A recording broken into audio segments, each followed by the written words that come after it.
पैसा एक ऐसी चीज जिसे भिखारी से लेकर बिलियनर तक हर कोई इसे पाना चाहता है। ये सिर्फ कागज का टुकड़ा नहीं पर अपने आप में ही एक नशा है। पैसा एक ऐसी भाषा है जिसे पीएचडी करे क्लार्क से लेकर अनपढ़ एमएलए तक सब जानते हैं। ये पैसा ही तो है जिसने जंगलों में रहने वाले इंसान को इन बादलों को छूती इमारतों से लेकर हवा से भी तेज दौड़ने वाली गाड़ियों में बिठाया। पैसा एक ऐसा कागज का टुकड़ा जिसकी खुद में कोई औकात नहीं पर ये आपको दूसरी चीजों की कीमत बताता है। अब सवाल ये है कि पैसे में आखिर इतनी ताकत आई कहां से? चलो थोड़ा डिटेल में समझते हैं। आज से हजारों साल पहले इंसान लेन देन के लिए बार्टर सिस्टम का यूज करता था, जहां एक चीज खरीदने के लिए आपको कोई दूसरी चीज देनी पड़ती थी। यानी किसी के पास चावल है और उसे शुगर चाहिए तो उसे एक ऐसे इंसान को खोजना होगा जो शुगर बेचना चाहता हो और साथ ही उसे चावल की जरूरत हो। ऐसी कई प्रॉब्लम्स की वजह से लोगों ने कुछ अलग सोचा और शुरुआत हुई कमोडिटी की। इंसान ने उस हर एक चीज को पैसा बना दिया जो सबके काम आता था और लोग पशु, अनाज, टोबैको और अल्कोहल के जरिए व्यापार करने लगे। बट इसमें भी एक दिक्कत थी। इस बात का पता लगाना बहुत मुश्किल था कि मेरे पास जो चीज है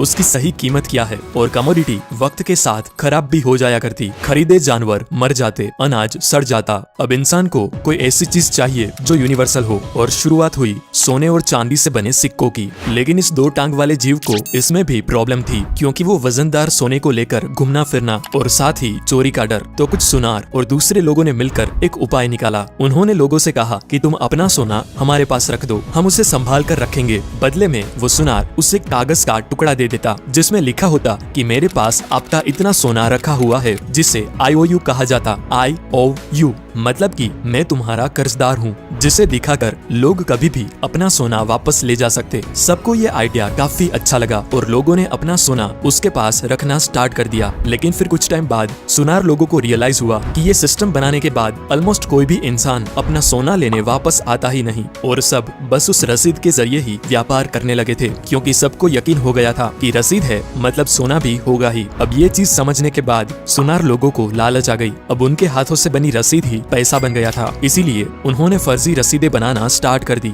उनके पास तो सोना होता भी नहीं था, लेकिन फिर भी वो ज्यादा रसीदें बनाते जाते। ऐसे स्टार्ट हुआ दुनिया का सबसे बड़ा लीगल स्कैम जो आज भी चल रहा है। वो सोना संभाल के रखने की दुकान दुनिया की पहली बैंक थी और वो रसीद दुनिया की पहली करेंसी माने नोट। अगर मैं आपसे पूछूं कि एक बैंक कैसे काम करता है तो आप कहोगे कि हम जो पैसे बैंक में डिपॉजिट करते हैं उसी से बैंक दूसरों को लोन देता है और उस पे कुछ इंटरेस्ट चार्ज करके बैंक प्रॉफिट कमाता है। Simple, right? अब इस एक्सप्लेनेशन के हिसाब से बैंक की ऑपरेशन कुछ ऐसे होगी जैसे कल सुबह आप 1000 रुपए डिपॉजिट करने के लिए बैंक पे गए। आपने 2 500 के नोट बैंक में जमा करवाए। उसके बाद बैंक क्या करेगी? वो अपने रूल के हिसाब से 10% कैश रिजर्व रखेगी और बाकी के 900 रुपए किसी और को लोन पे दे देगी। और अगर ये बैंक उस लोन वाले इंसान से ईयरली 12% इंटरेस्ट चार्ज करती है और आपको ईयरली 4% इंटरेस्ट देती है तो बीच का जो 8% बचा वो हुआ उनका मुनाफा, राइट? इसी बेसिक प्रिंसिपल पे दुनिया के सारे कमर्शियल बैंक्स ऑपरेट करते हैं। लेकिन बैंक्स बस ऐसे ही पैसा नहीं कमाते। इसके पीछे एक बहुत बड़ी गेम छुपी है जो मैक्सिमम लोगों को नहीं पता। और वो गेम ये है कि बैंक्स आपके 1000 रुपए की डिपॉजिट को आराम से 10,000 रुपए बना के उससे बिजनेस कर सकती है। और वो कैसे होता है चलो समझते हैं। मानो आप 1000 रुपए बैंक में जाके डिपॉजिट करते हो।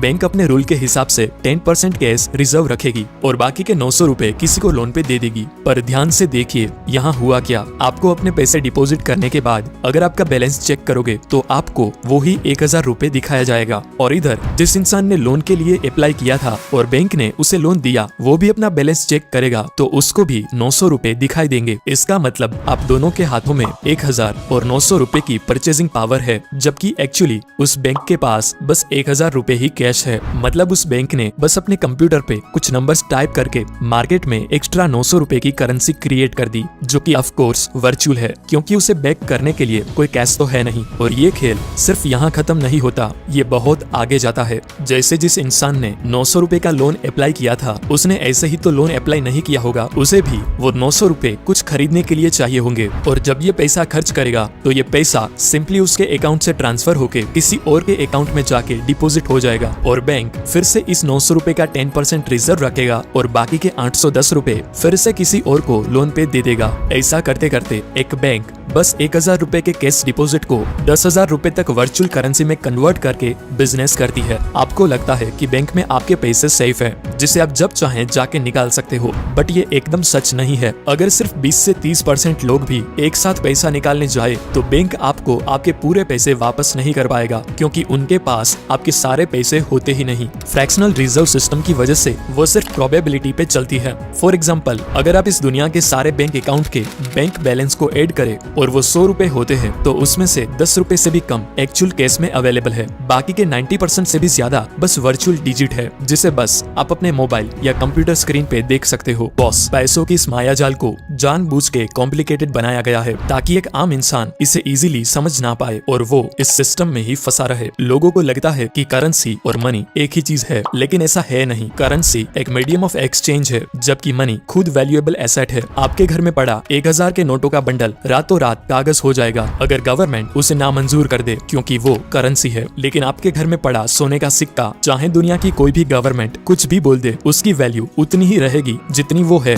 देखो बॉस, दूसरे इन्फ्लुएंसर्स आपको जो भी बोले कि गोल्ड बॉन्ड्स खरीदो, डिजिटल गोल्ड लो, गोल्ड के ETF में पैसा लगाओ, ये करो वो करो, वरना फलाना टैक्स लगेगा, ठिकाना टैक्स लगेगा, मैं कहूंगा रियल गोल्ड भी खरीदो, क्योंकि लाइफ के कुछ डिसीजंस टैक्स के आधार पर नहीं लिए जाते। अब आपके पास कहां 500,000 करोड़ है कि आपको 2-4% टैक्स की भी फिक्र करनी पड़े। और सच तो ये है कि पेंडेमिक के टाइम रियल माल ही काम आता है। आप किसी को अपना गोल्ड बॉन्ड का सर्टिफिकेट दिखा के पूरे साल का राशन नहीं खरीद सकते, लेकिन घर में पड़े सोने का एक छोटा सा हिस्सा फेंक के पूरे साल का बंदोबस्त किया जा सकता है। ये कागज सिर्फ भरोसा है और भरोसे पे ही दुनिया कायम है।